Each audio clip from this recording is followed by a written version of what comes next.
Hi everyone, welcome back to my video. তো তোমরা সবাই কেমন আছো অবশ্যই কমেন্ট করে জানাবে। আর আমরা কিন্তু বেশ ভালো আছি। আজকে বানাবো হচ্ছে গিয়ে মাছ।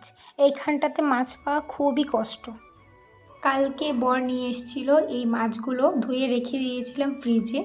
তো ভাবছি আজকে রান্না করা যাক। কালকে তো রান্না করে নিয়েছিলাম, তো ভাবছি আজকে রান্না করে ফেলি মাছ তরকারি।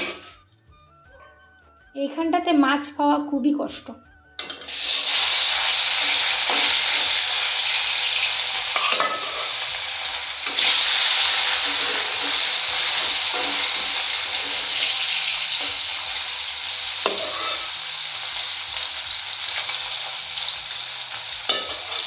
আজকে না মাছের রেসিপিটা একটু অন্যরকমভাবে ট্রাই করে দেখব কেমন হয়।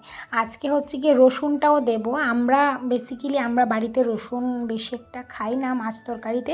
তো আমি আজকে ভাবছি যে রসুন দিয়ে আজকে মাছটা বানানো যাবে। মানে পেঁয়াজ তো আমরা খাই, পাঁচফোড়ন সম্বাস দিয়েও খাই, কিন্তু আজকে বানাবো একটু তার মধ্যে রসুনও দিয়ে দেবো। আর তোমাদের সঙ্গে আমি ভিডিও শেয়ার করতে ভুলেই গেছি, কারণ ভিডিওটাই তো বানানো হলো না।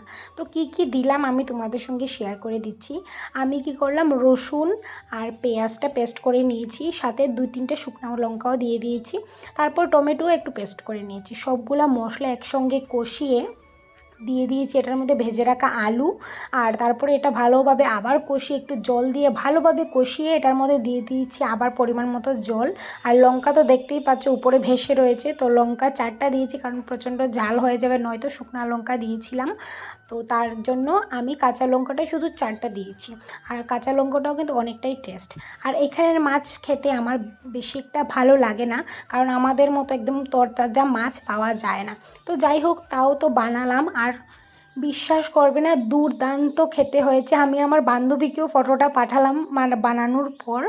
এত সুন্দর কালার এসছে, এত সুন্দর গন্ধ। শেষে একটু ধনেপাতাও দিয়ে দিয়েছি। এখানটাতে না এটা খুব ভালো যে ধনেপাতা পাওয়া যায়। কেমন লাগলো ভিডিওটা অবশ্যই কিন্তু তোমরা আমাকে জানাবে।